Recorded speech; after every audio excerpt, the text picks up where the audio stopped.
Bom dia, pessoal.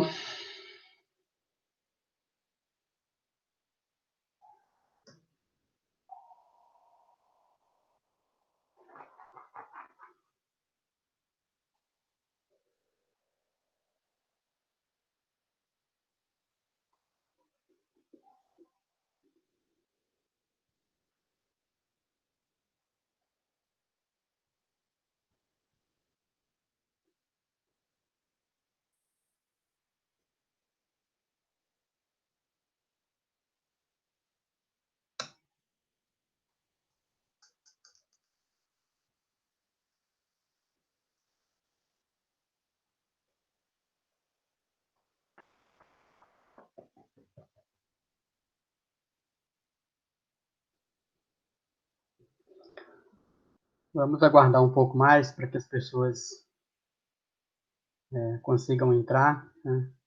Meio-dia 2 ainda.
Só você e a Raid que estão por aí, Felipe?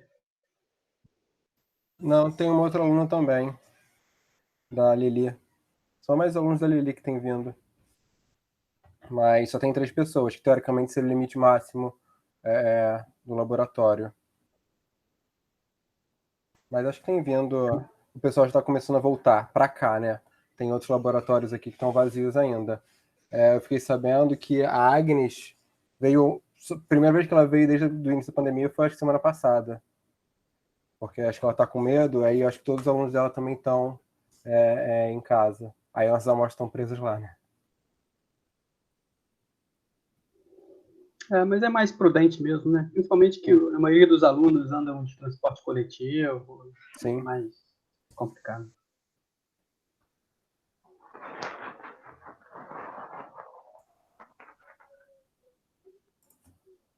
Tem pouca gente aqui hoje.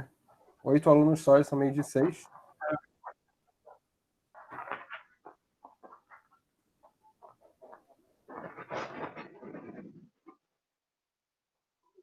Bem, acho que a gente podia começar então, né? Porque afinal de contas a gente tem que prestigiar quem chega no horário, né? Não quem chega mais tarde. Ok? Então, pessoal, boa tarde a todos. É um prazer revê-los aqui.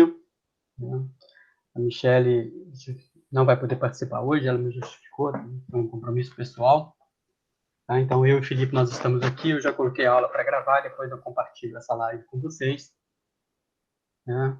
E aí, então, como de praxe, a gente queria, então, iniciar abrindo para comentários, enfim, para se vocês têm alguma coisa para comentar, para tirar dúvida.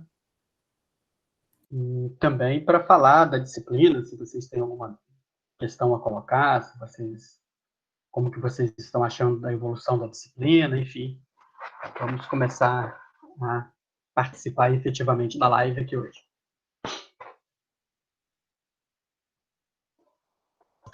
Boa tarde, Geraldo e Felipe, tudo bem? Em relação à aula sobre anticorpos monoclonais, eu fiquei com algumas duvidazinhas em relação à porção FC, Geraldo. Porque, pelo que eu entendi, para mim, ela não tem um efeito terapêutico. Porque ela pode ser até descartada em alguns casos. Não sei se faz sentido isso que eu falei ou não. E eu não entendi, tipo... Queria que você explicasse um pouco melhor sobre essa porção FC em si. Por que que ela pode ser descartada assim tão facilmente, só deixar a região variável? Bem, Bruno, o anticorpo, como você colocou, ele tem a porção FC e a porção FAB, que é a porção de reconhecimento do antígeno, né? Então, dependendo do objetivo da sua utilização desse anticorpo, ele pode sim ter a porção FC descartada. Então, o que é isso? Na verdade, a porção FC ela está muito mais associada à ativação de respostas imunes mediadas por anticorpos. Então, classicamente, o anticorpo tem a porção FC porque, na evolução, a gente desenvolveu esses anticorpos para proteção contra micro-organismos e outros agentes infecciosos. Né? Então, nessa situação, a porção FAB reconhece a proteína ou o epítopo do agente infeccioso, liga-se a ele, mas essa ligação não é suficiente para eliminar esse micro-organismo ou esse agente infeccioso do nosso organismo. Então, essa porção UFC, ela atua, após essa ligação ao antígeno, como uma marcação, recrutando outros mecanismos do sistema imunológico para que esses outros mecanismos ligados, mediados por essa porção FC do anticorpo, interajam com esse antígeno para eliminá-lo. Por exemplo, pode ser através de ativação do sistema complemento, ativação de células fagocitárias. Então, vai mediar esse processo. Então, isso é o clássico. Né? Mas numa situação em que nós não precisamos da resposta imunológica mediada por essa porção do UFC, nós podemos removê-la sim. Por exemplo, né, apesar de não ser dessa forma, mas o receptor do câncer de mama, o HER2, nós temos um anticorpo monoclonal, nesse caso, o anticorpo também ele tem a porção FC, mas ele não precisaria ter, porque o que nós precisamos é bloquear esse receptor, para que, através da ligação da porção FAB do anticorpo, esse receptor seja bloqueado para o seu mediador químico natural, impedindo que esse receptor esteja disponível, com um bloqueio. Então, nessa situação, nós podemos, sim, retirar essa porção FC do anticorpo. Tá? Então, não sei se me fiz entender, eu acho que é isso. Tá? Nessa situação, a porção FC ela é crítica quando você precisa de uma resposta do sistema imunológico. E quando você quer apenas reconhecer o alvo, bloquear o alvo, somente a porção FAB é necessária. Ah, entendi sim. Muito obrigado. A porção FC também é importante porque ela gera mais estabilidade para a molécula, então ela faz com que a gente tenha uma meia-vida maior desse anticorpo circulando, porque algumas marcações que são glicosiladas nessa região fazem com que esse anticorpo tenha uma meia-vida maior, tá? Então, se você retira essa porção FC, essa meia-vida pode cair. Então, isso também influencia no desenho do seu fármaco. Se você precisa de uma meia-vida maior, que ele circule maior, talvez seja necessário que você mantenha essa porção FC. Tá? Então, é muito relativo, depende muito do que você quer com o seu fármaco. Entendi, obrigado.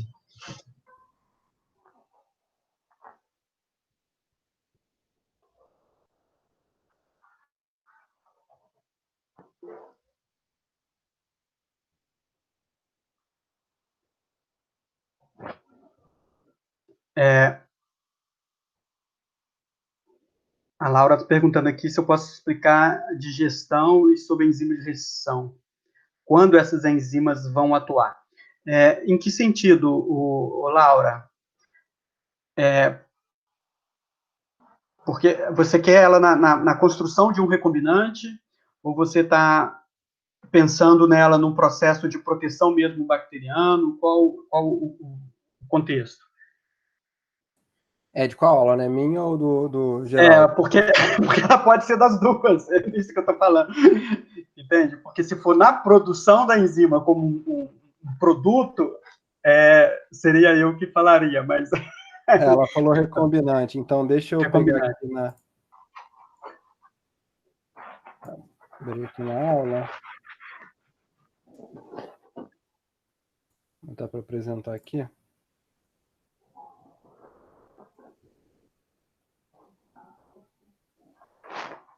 Tá, quer saber processo de gestão, enzimas de gestão, onde e quando elas vão atuar.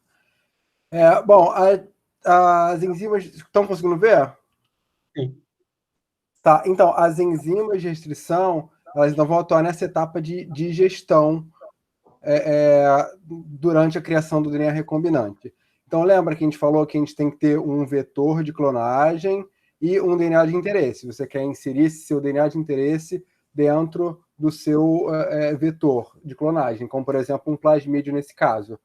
Para você conseguir botar isso daqui dentro disso daqui, você tem que, lá no plasmídio, você tem que digerir ele, que a digestão nada mais é do que uma etapa de clivagem. Você vai abrir ali o seu plasmídio, né? Você vai fornecer terminais que permitam que você ligue o seu gene-alvo lá na sua molécula de DNA vetora.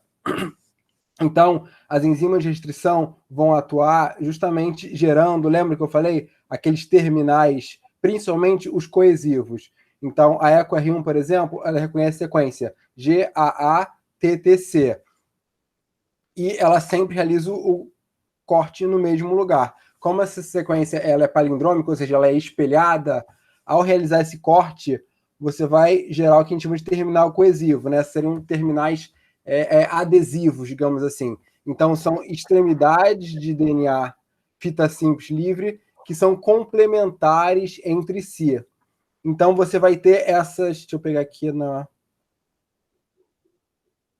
Então, aqui, você vai ter essas extremidades tanto no vetor, que é esse que está aqui do lado, quanto no seu fragmento. Então, você usa as enzimas de restrição para gerar esses terminais aqui complementares. Então, essa etapa de digestão é a etapa que você vai tratar tanto o seu DNA de interesse quanto o seu vetor de clonagem para você, no caso do seu DNA de interesse, você vai só processar ali o terminal dele para gerar fragmentos de fita simples que vão, em contrapartida, parear com extremidades complementares no seu vetor de clonagem. Por quê? Porque você tratou com a mesma enzima. E as enzimas de restrição, lembra que eu falei que elas são originadas em sistemas de defesa bacteriano?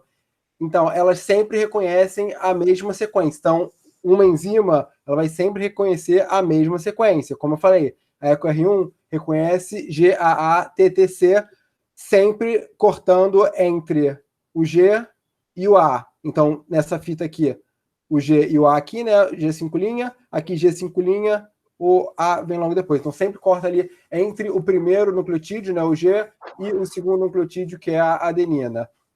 E com isso você vai gerar esses terminais. Então, essa etapa de digestão ela é utilizada no início do processo de criação do DNA recombinante para permitir que você, posteriormente, ligue o seu DNA de interesse com o vetor de clonagem. Então, ela é uma etapa essencial para isso. Né? Depois que você obtém seu DNA de interesse, tanto o vetor de clonagem quanto o seu gene-alvo, você vai digerir eles para poder realizar a ligação. Por quê? Porque você precisa daqueles terminais ali livres para a DNA ligase poder agir e conectar um fragmento ao outro. Tá ok? Deu para esclarecer? Beleza, então. Mais alguém?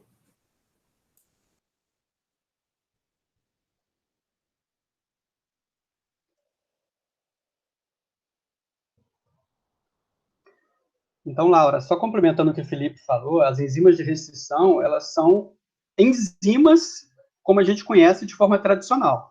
O substrato da enzima é o DNA, e o DNA específico, que contém uma sequência de nucleotídeos característica para cada enzima. Tá? Então, ela funciona da mesma forma que uma enzima lipase, por exemplo, que vai destruir um lipídio e assim por diante. A enzima de restrição, ela faz isso. Ela reconhece o DNA e a sequência específica dela. Então, a gente tem diferentes enzimas de restrição, ou seja, diferentes enzimas que reconhecem o DNA, cada uma delas com uma especificidade única, que é o seu sítio de restrição. Ela atua como se fosse uma tesoura molecular, né? Cortando Isso. exatamente aonde você deseja cortar.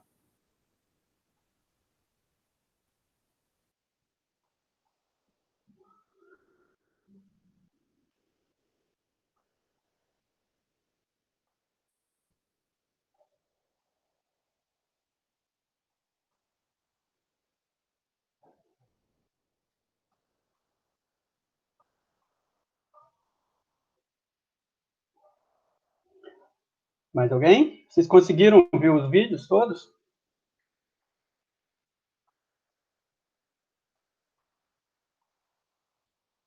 Sim, todo mundo está vendo.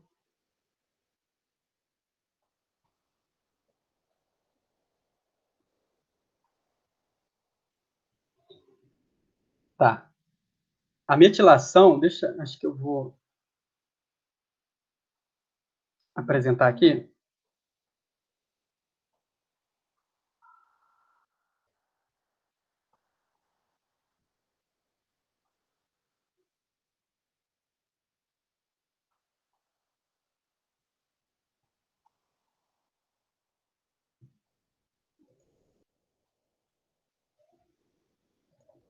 Isso eu me...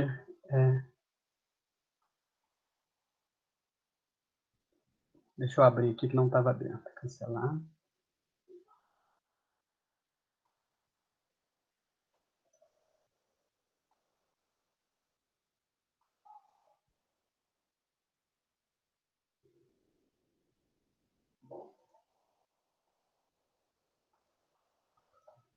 Estão vendo aí?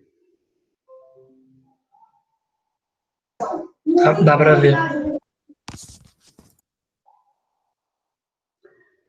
Então, na verdade, o sistema de metilação, quando a gente está pensando numa enzima de restrição, é o sistema tradicionalmente usado pelo micro-organismo que produz essa enzima de restrição. Né? Então, como o Felipe mostrou naquela enzima da EcoR1, imagina uma E. coli produzindo uma enzima de restrição. Essa enzima de restrição, como ela reconhece o DNA e reconhece um sítio específico, esse sítio que ela reconhece, ele está presente no genoma da bactéria, que está produzindo essa enzima. Então, é como se ela produzisse uma ferramenta, uma molécula, que fosse capaz de gerar dano ao seu material genético. Por exemplo, ela produz a enzima de restrição, essa enzima de restrição entra em contato com o DNA genômico da bactéria, encontra o seu sítio e corta o DNA. O que aconteceria com essa bactéria? Essa bactéria iria morrer. Então, para que ela produza uma enzima de restrição, ela tem que ter um mecanismo de defesa contra essa arma. E a defesa que ela tem é um sistema de metilação, que é um sistema que não modifica a sequência do DNA, como vocês lembram lá do Felipe falando em regulação genética, né, em epigenética. Essa metilação, ela modifica algumas bases do DNA. E, ao modificar essas bases, essa base ela não é mais reconhecida como alvo para aquela enzima de restrição. Então, é isso que a gente tem aqui. Olha, imagina que a E. coli produzindo a sua enzima de restrição e ela vai ser capaz de reconhecer esse alvo e cortar o DNA. Nesse caso, um DNA que não está metilado, ou seja, um DNA estranho, um DNA de um plasmídio que entrou, um DNA de um vírus e assim por diante. Então, ela faz esse mecanismo. Quando esse DNA é o DNA genômico da bactéria, ela vai produzir uma metilase específica que também reconhece esse sítio e modifica essas bases que estão nesse sítio de restrição, impedindo, então, que esse sítio seja reconhecido pela enzima de restrição e, consequentemente, seja clivado o DNA genômico da bactéria. Então, é um mecanismo de resistência que a bactéria produz contra a enzima de restrição que ela está produzindo. Tá? Então, isso é muito importante, porque, dessa forma, né, essa bactéria ela pode produzir a enzima de restrição sem causar nenhum dano para ela. Mas aí seria, no caso, ele protegeria o micro-organismo que você usou para fazer o anticorpo. Não, calma. Henrique, nesse caso, é um mecanismo de proteção natural dela. Então, ou seja, a E. coli produz uma metilase que vai metilar o sítio de reconhecimento da EcoR1, uma enzima que naturalmente ela produz. Então, ela está protegida contra uma proteína que ela está sintetizando, que é capaz de cortar o DNA. Só isso. Então, quando a gente faz construção de moléculas para que expressem proteínas que nos interessem, a gente faz isso fora da bactéria, né? Ou seja, a gente constrói, como o Felipe colocou, a gente pega um tubo de ensaio, trata nosso gene com uma enzima de restrição, trata o nosso vetor, liga esse vetor, então o vetor fica fechado, e isso entra para dentro da bactéria. Ao colocar esse gene diferente, agora um gene de anticorpo, por exemplo, dentro de uma E. coli, ele é um DNA natural de um plasmídio de E. coli, que funciona na E. coli. Então, esse material genético, ela reconhece como dela, e aí não tem nenhum dano, não há nenhum prejuízo para a bactéria da inserção desse plasmídio que está carregando um gene que nos interessa, no seu exemplo, para a produção de um anticorpo. Entendeu? Beleza, entendi. Obrigado.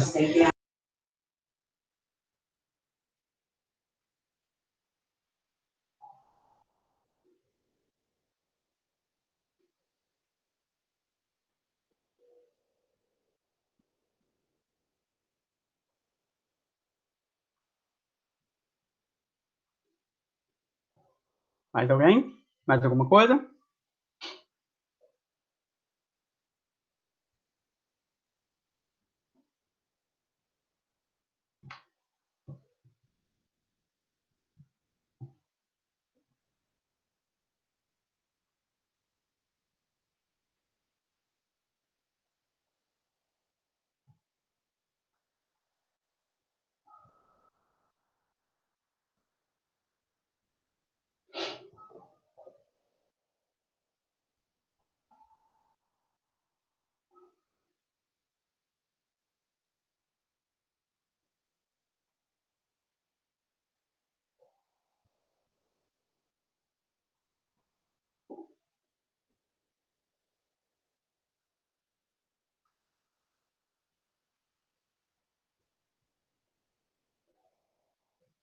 Silêncio total, então acho que está todo mundo satisfeito, sem dúvidas.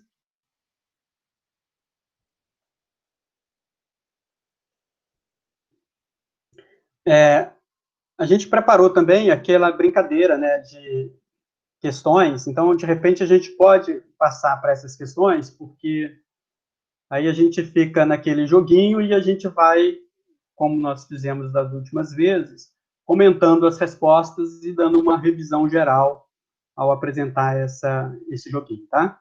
Eu vou apresentar para vocês.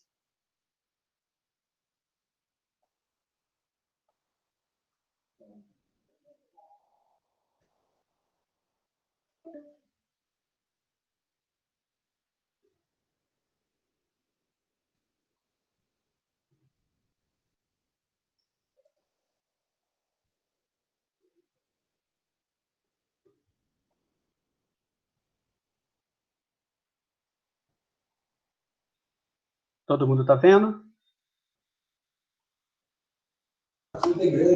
Não estou vendo, não.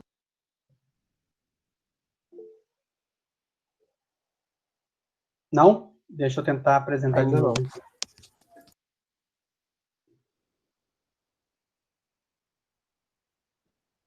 não. Está dizendo que não é possível compartilhar. Deixa eu apresentar a tela.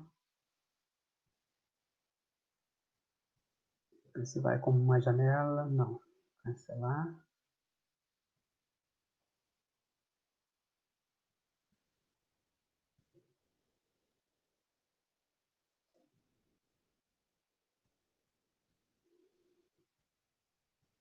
Foi? Agora foi. Tá. Então, é aquela brincadeira do Pool Everywhere. Então, vocês entram aí no site com esse código aqui, tá vendo? Geraldo D194. E aí, quando vocês estiverem prontos, vocês me avisem.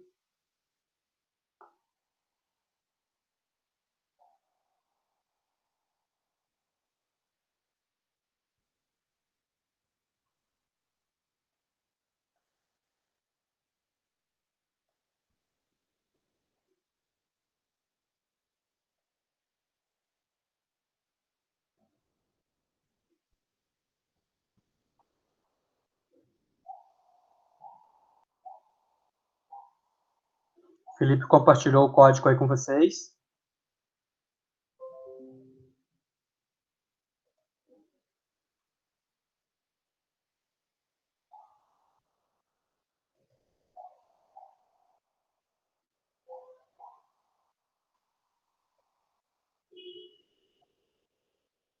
Podemos?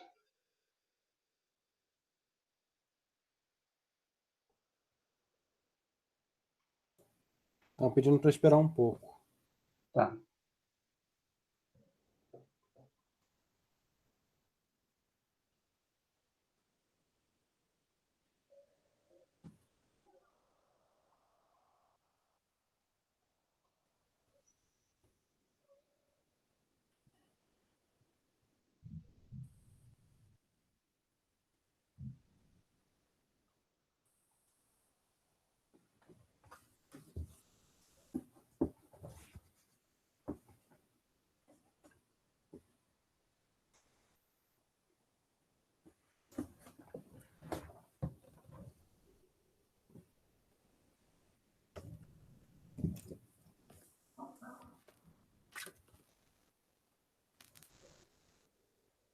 Tá, o pessoal falou pronto. Então, vamos lá.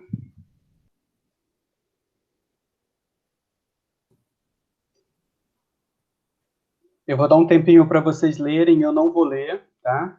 E aí depois eu passo a pergunta para que vocês possam responder.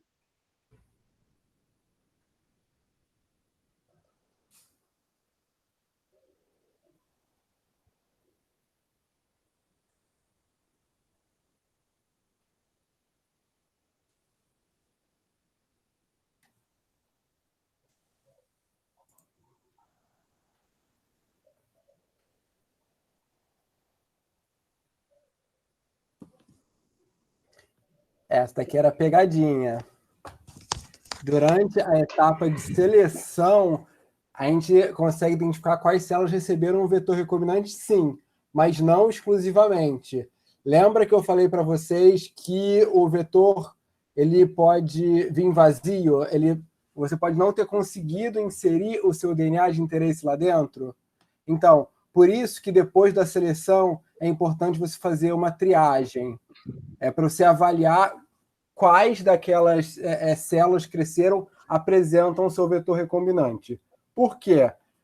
Quando você faz a seleção, normalmente você submete aquela cultura a uma pressão seletiva, como, por exemplo, de um antibiótico. E o que vai conferir resistência, né, a essa pressão seletiva é um gene presente no vetor, né, o seu marcador de seleção. Só que esse gene vai estar presente, né, a célula vai conter DNA, esse DNA protetor, tendo a recombinação ocorrido com sucesso ou não. Basta, por exemplo, um plasmídio estar presente ali dentro para conferir aquela resistência. Então, você tem lá seu plasmídio e seu DNA de interesse. Você digeriu os dois, fez a ligação, e aí pegou o produto dessa ligação e mandou para dentro da célula.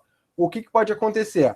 Primeiro, na hora de você fazer a digestão do plasmídio, dentro de toda aquela população, nem todas as moléculas vetoras vão ser digeridas, porque o processo de digestão não apresenta uma eficiência de 100%. Então, você vai ter alguns vetores que nunca foram abertos. Se eles nunca foram abertos, você não vai conseguir inserir seu DNA de interesse dentro dele. Segundo, depois que você fez a digestão do seu, tanto do vetor quanto do seu DNA de interesse, e vai fazer a ligação, essa ligação também não é 100% eficiente. Vai ter alguns casos que o vetor vai simplesmente se religar sem você ter inserido o seu DNA de interesse ali dentro. Então, você vai juntar os plasmídios vazios da etapa anterior, que não foram digeridos, com esses que foram simplesmente religados. Então, você vai ter esses vetores vazios, junto com vetores recombinantes, e toda essa mistura você vai transferir para a célula.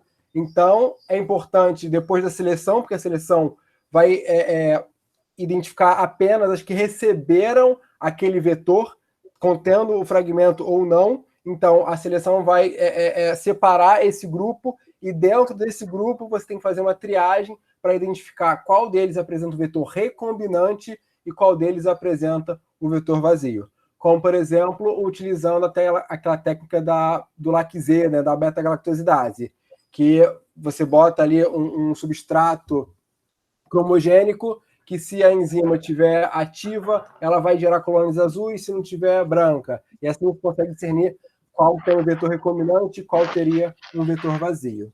Tá ok? Ficou claro isso?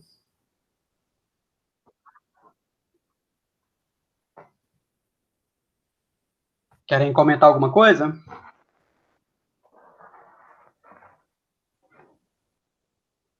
Então, vou avançar, ok?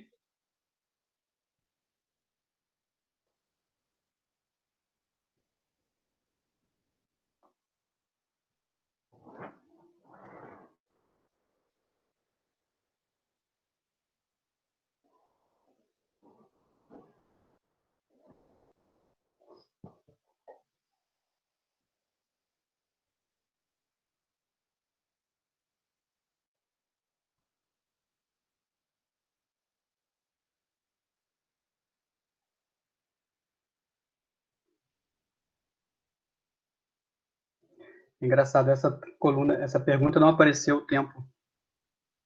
Eu acho que já deu tempo. Enfim, vamos lá. Essa o pessoal tá craque. Parabéns. Ok? Aquilo que o Felipe falou na explicação anterior, né? Então, ambos são digeridos previamente para que haja a possibilidade de inserção do gene dentro do vetor. Isso aí.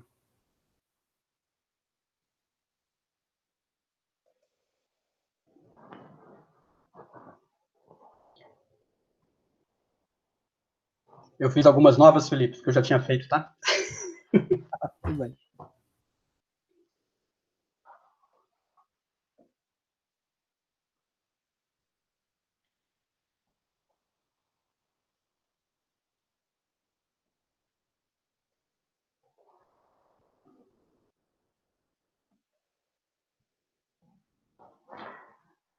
Bem, na verdade, a resposta correta, vocês estão vendo aqui, no mínimo, um vetor de clonagem, ele tem que ter um mecanismo para que a gente selecione as células que o receberam, como o Felipe já colocou. Ele precisa de uma origem de replicação para que, no momento em que as células se dividam, ele também possa se dividir e não se perca. E ele tem que ter sítios de clonagem para que a gente possa inserir nesse vetor os genes de interesse. Isso é no mínimo. É claro que a gente tem vetores muito mais sofisticados, mas, essencialmente, um vetor de clonagem, ele tem essas 3 características.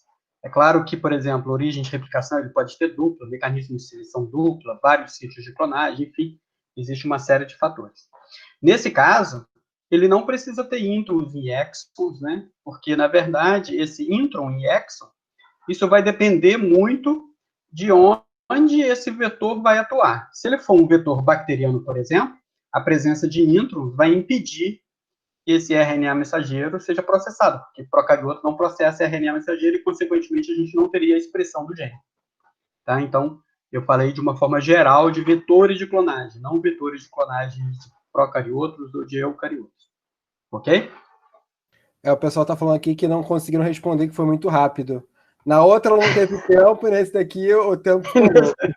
Então o programa não está usando muito. Tá bom, vamos lá então. Eu vou deixar a pergunta mais tempo aberta.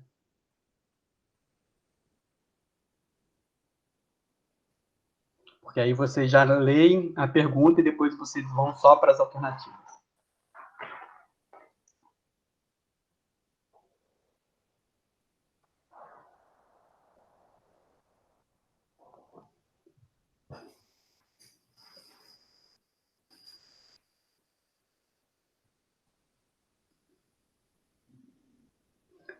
Ok. Bem, então a maioria das pessoas acertaram. Na verdade, quem escolhe o sistema de expressão daquela proteína, quem o define, né, é a própria proteína. Então, características que essa proteína possui é que vão dizer se ela pode ou não ser expressa num procarioto, numa célula de vírus, num Saccharomyces, numa planta ou numa célula de mamífero. Porque, dependendo da característica da proteína, somente essas células é que poderão fazer, sintetizar essa proteína de forma idêntica à proteína natural, a proteína nativa que a gente deseja replicar.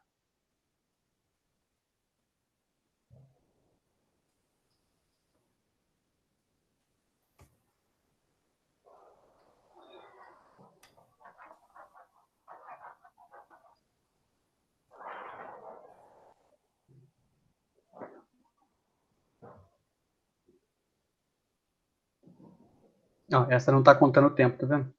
Uhum.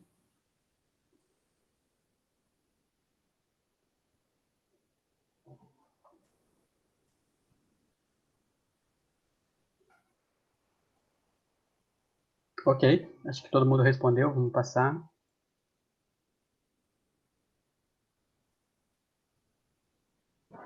Bem, na verdade, foi aquilo que eu respondi lá a respeito da porção FC e FAB, né? A característica fundamental dos anticorpos, para que a gente utilize ele como um produto terapêutico, é a capacidade dele reconhecer antígeno. Isso é fundamental. É claro que ele pode, por exemplo, ativar o sistema complemento? Pode, mas isso é uma função secundária nesse aspecto. Ele pode promover a fagostose? Também pode. Uma coisa que ele não faz é gerar imunidade, né? Como a gente utiliza ele como um agente terapêutico, ele não vai gerar uma imunidade, porque a imunidade, ela passa por um processo em que nós temos a capacidade de desenvolver esses anticorpos naturalmente no nosso organismo. Então, essa imunidade aqui, ela é transitória, ela é uma imunidade passiva, né? Nesse caso, esse tipo de imunidade a gente produz e desenvolve quando a gente, por exemplo, usa um anticorpo antiofídico, por exemplo, uma picada de uma serpente. Então, nesse caso, o que a gente está fazendo é uma imunidade passiva, temporária, imediata, para que a gente bloqueie a ação das toxinas que estão presentes no veneno. Mas isso não vai gerar uma resposta imunológica em que o protegerá de uma segundo acidente antiofídico, né, de uma segunda picada da serpente. Então, você não tem uma imunidade duradoura, tá? Então, por isso que, nesse caso, o que interessa para que esse anticorpo possa ser essencialmente utilizado é a capacidade de reconhecimento de antígenos, ok? É meio pegadinha essa, mas porque o que interessa realmente é isso. Depois, o que vai acontecer, você pode até modificar essa estrutura do anticorpo para que ele faça funções específicas.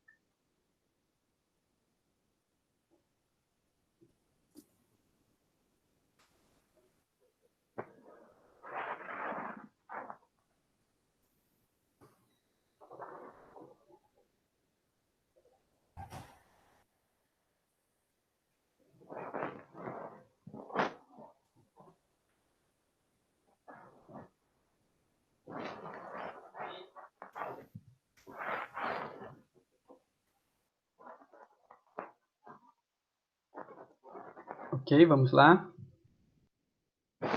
Ok, todo mundo acertou. Porque, na verdade, é limitada realmente por alto custo, né?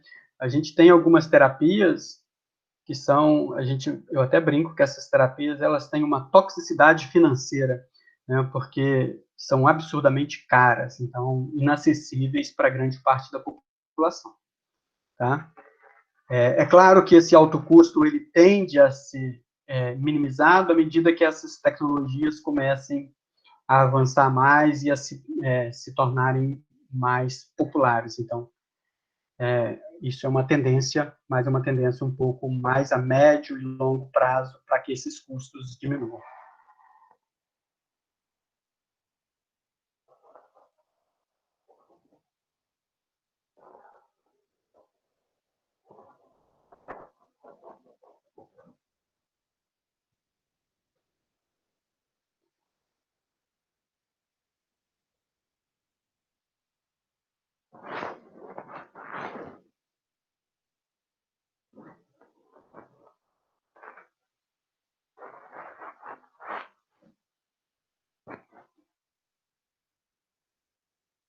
Ok, vamos lá. Bem, na verdade, está correto, tá? A gente só usa célula humana quando a gente não é capaz de produzir aquela proteína de interesse em outras células. Por exemplo, se eu tenho uma proteína altamente glicosilada, que são modificações pós-tradução, bactérias não conseguem fazer isso. Tá? Então, nesse caso, eu tenho que usar um sistema de produção em que o sistema da célula consegue fazer essas modificações pós-tradução, que é, por exemplo, o que acontece com proteínas humanas complexas, como, por exemplo, o fator de coagulação, que eu mostrei para vocês lá na aula de produção de fármaco. Tá? Só para vocês terem uma ideia de custo, o custo de produção de uma proteína em célula humana é 100 vezes maior do que o custo de produção em uma célula bacteriana. Então, se a gente tem um fármaco que custa R$1.000, ele vai custar R$10.000 se ele for produzido em humano, quando ele é produzido em E. coli. Então, obviamente que é muito tentador que você sempre produza em sistemas mais baratos, mais acessíveis, porque você terá um produto competitivo no mercado, ok?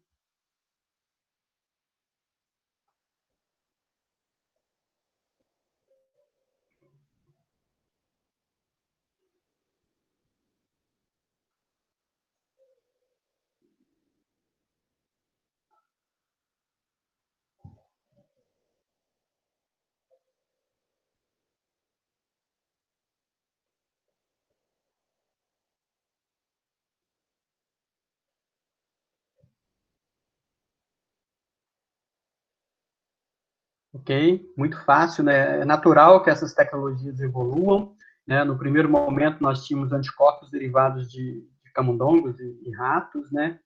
E hoje nós temos anticorpos humanos sendo disponibilizados. Atualmente, nós já temos anticorpos, que a gente chama de anticorpo armado, né? Anticorpo que tem uma molécula ligada a ele. Então, isso tem evoluído continuamente e vai continuar evoluindo ao longo dos anos.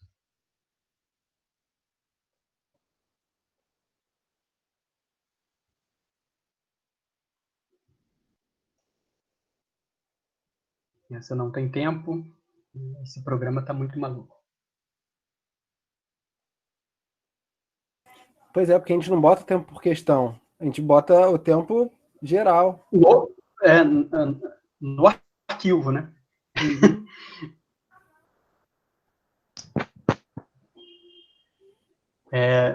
Na verdade, proteínas humanas, elas podem ser expressas em células de micro-organismos, mas também podem ser expressas em outras células. Então, na verdade, não é somente em células de micro-organismos, elas podem ser expressas em qualquer modelo, né?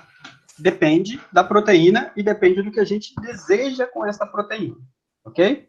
Se nós precisamos de uma proteína 100% idêntica à proteína humana, que é uma proteína que pode ser uma proteína complexa, ela vai ter que ser produzida, por exemplo, em células humanas. Mas uma insulina, por exemplo, que é uma proteína humana, não glicosilada, simples, com uma estrutura simples, ela pode, tanto que ela é produzida em micro-organismos, ok? Então, esse somente aí é a pegadinha da questão.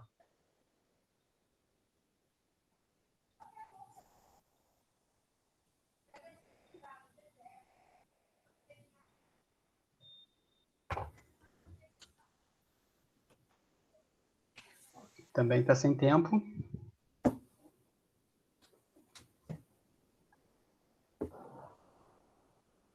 Vamos lá. Ok, o Aedes aegypti geneticamente modificado é uma importante ferramenta assim, no combate a esse vetor. Não tem sido adotado com uma grande disseminação no Brasil e em outros países, né? Aqui no Brasil, oficialmente, ele foi liberado somente em 3 cidades, né? Mas principalmente, talvez, pelo seu custo. Eu já tentei descobrir esse custo, escrevi, inclusive, para a Oxitec alguns anos atrás, mas eles não me informaram esse custo. E eu não consigo localizar isso no portal de transparência das prefeituras que utilizaram essa tecnologia, porque quando aparecem lá no site da Secretaria de Saúde como medidas de controle da dengue, ou do Aedes aegypti, por exemplo. Então, aí você tem tudo, né? Desde o pagamento do funcionário que vai de casa em casa detectar se tem surto, até mesmo a liberação desses mosquitos. Então, esse custo não seria um custo real, por isso eu não disponibilizo esse custo para vocês.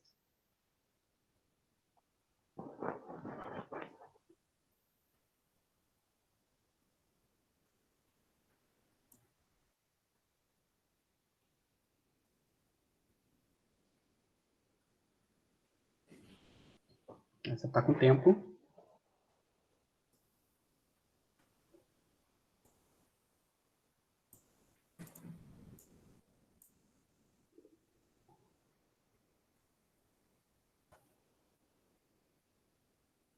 Na verdade, é falso, né? Porque, na verdade, ele não é estéril. Ele é capaz, sim, de desenvolver descendentes. Contudo, esses descendentes, eles não alcançam a fase adulta do mosquito, porque eles vão produzir uma toxina que impede que essa larva evolua para um mosquito adulto, tá? Mas ele não é estéril. Na verdade, essa coisa de estéril é uma forma de convencer a população e de fazer uma propaganda na população leiga para que aceite o uso dessa tecnologia.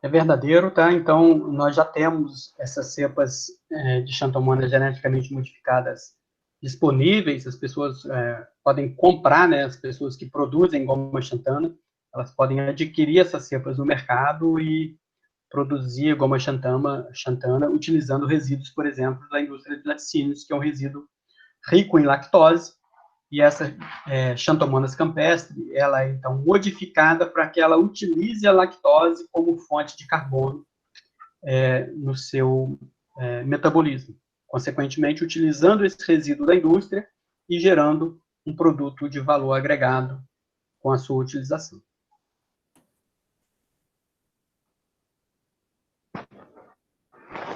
O LM, então, foi o vencedor, seguido do pH, ok? Então, vou parar de compartilhar com vocês.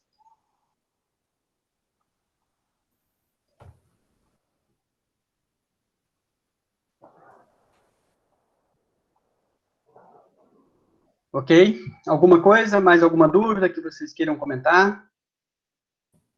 Alguma questão que vocês acham que precisa ser melhor esclarecida? Enfim.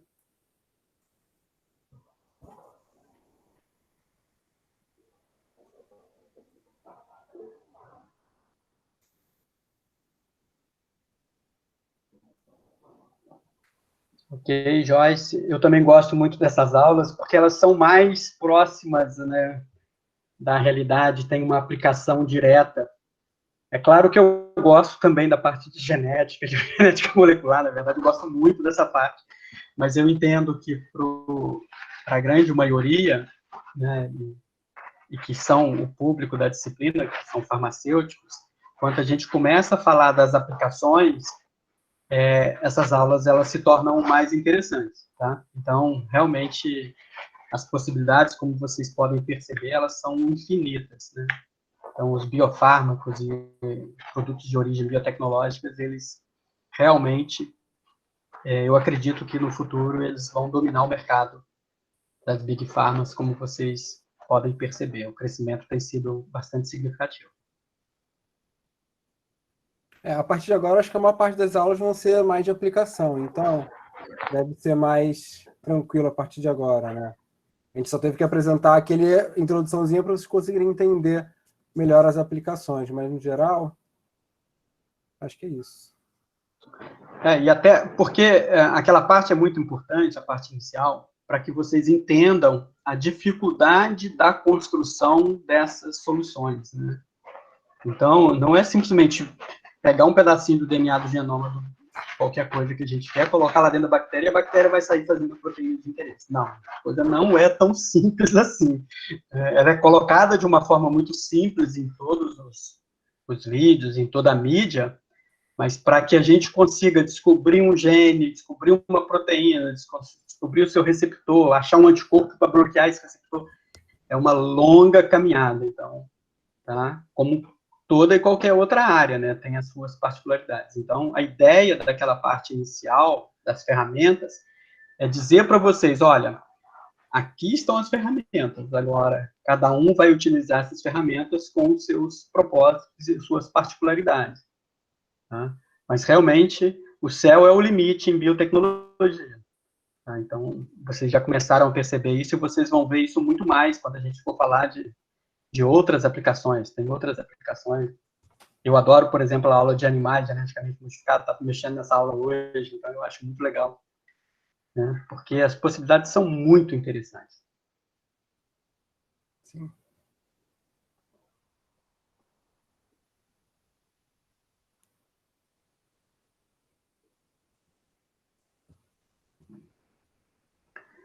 Então, a Letícia está perguntando a nossa opinião sobre a Coronavac. Eu acho que a opinião nossa é a mesma de vocês. Eu fico chocado com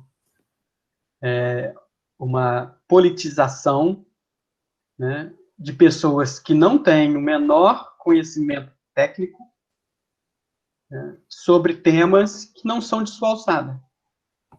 Isso é bastante natural da nossa cultura, né, brasileira, da gente se meter em coisas que a gente não entende e achar que somos os maiores entendedores, né? Mas quando isso reflete em prejuízo efetivo, né, para a população, isso, no meu ponto de vista, isso deveria ser criminalizado. Mas, como eu acabei de falar, né, a gente gosta de meter o bedelho onde a gente não entende. Então, eu não sei se isso é um crime. Né? Então, eu brinco que todo brasileiro é técnico de futebol, é piloto de Fórmula 1, é cientista, é político, enfim. Mas, e aí você vê um órgão como a Anvisa, que é uma agência técnica, né, uma agência regulatória, que hoje é o presidente diretor dela é um almirante. Eu não sei se para ser almirante você precisa entender de fármacos e de produtos associados à saúde, né? Eu acho que não. Para ser almirante você deve entender de navio, de guerra naval, enfim. Mas o diretor-presidente hoje é um almirante. Então, é essa a colocação que eu faço, né? Eu acho que no Brasil há uma mistura dessas atribuições e que a gente não vê claramente em outros países, na minha opinião. Né? Então, por exemplo, a gente está vivendo esse contexto da eleição nos Estados Unidos. Independente de quem ganhe, de quem leve as eleições nos Estados Unidos, os Estados Unidos continuarão a ser os Estados Unidos. Defenderão as suas políticas de governo. É um país global, dominante do mercado e que, acima de tudo, preza os seus interesses.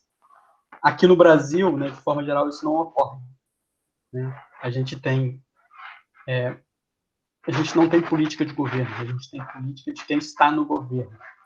Então, a cada ano que entra um governante diferente, os objetivos e as construções, elas são desconstruídas ou reconstruídas. Então, enfim, a gente precisa mudar isso, mas não sei como. Então, eu não falei muito de vacina, não, né? Falando de política de forma geral. Mas, na verdade, o que eu entendo é que é um absurdo. Eu acho que não é uma discussão que sequer cabe de ter destaque na mídia. Eu acho que a mídia devia simplesmente alertar, olha, a vacina está aprovada, ela é segura, não é segura, ela vai ser disponibilizada, ela tem um custo, que é um custo efetivo, não é um custo efetivo. Pronto. Né?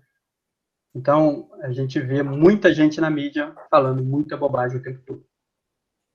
De forma geral, em todas as áreas.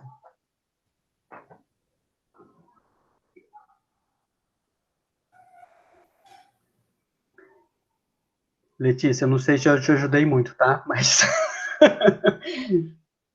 vocês também já têm, eu acredito que vocês até concordam com essa minha opinião, né? Tá.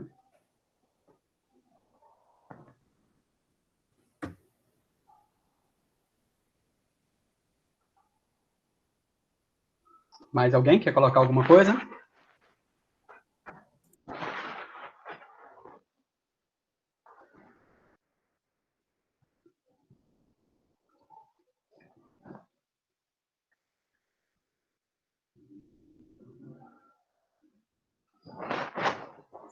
Ah, professor, o próximo questionário vai vir com as 4, 5 aulas?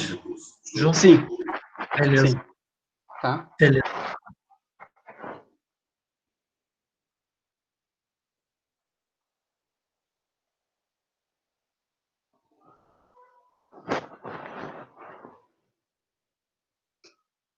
Joyce, essas coisas acontecem, né? Mas se a gente não tomar uma vacina que veio da China, a gente, por exemplo, não pode usar o celular que veio da China, a gente não pode embarcar num avião que é fabricado na China, e assim por diante, né?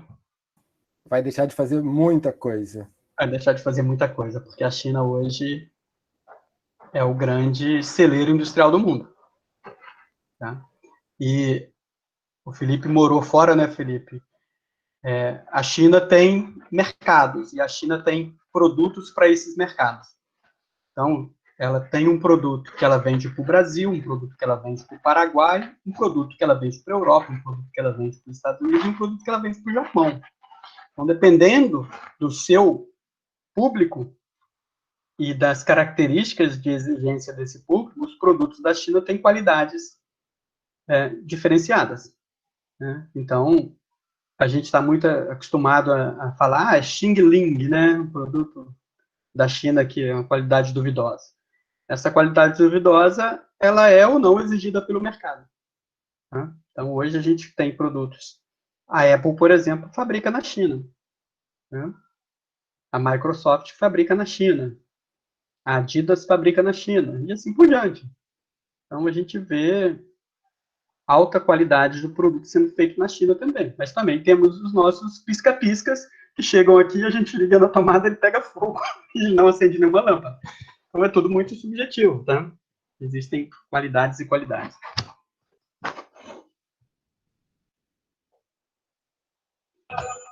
Professor, você já sabe quando vai ser o questionário?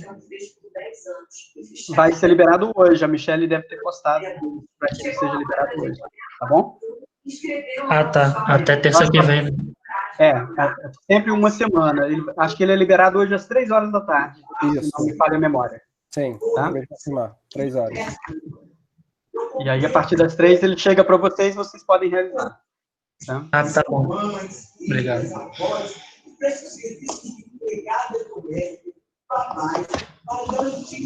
Mais alguém?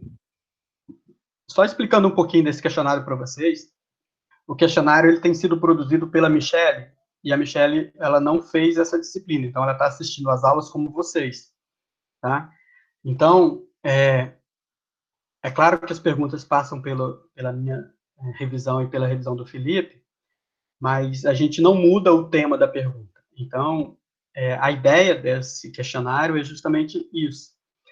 Ter uma imagem de alguém que não conhece a disciplina, que não fez a disciplina, possa achar que aqueles pontos sejam pontos importantes e que valem a pena serem refletidos ou estudados com mais detalhe. Então, é meio que fosse um feedback de vocês. Eu sempre uso isso nessas disciplinas, agora estou fazendo isso de forma real, virtual, né? Mas antigamente eu pedia nas questões de prova dos meus alunos que vocês criassem uma pergunta na prova. E essa pergunta que esses alunos criavam na prova, eu usava ela como um banco de questões para as turmas subsequentes. Então, dessa forma, as minhas avaliações nessa disciplina, elas são muito uma avaliação do que vocês mesmos acham que é importante na disciplina. Tá? Então, eu tentei fazer isso, trazer essa abordagem para cá também. Ok? Então, acho que é isso. Eu vou encerrar a gravação aqui. Depois eu disponibilizo a live para vocês.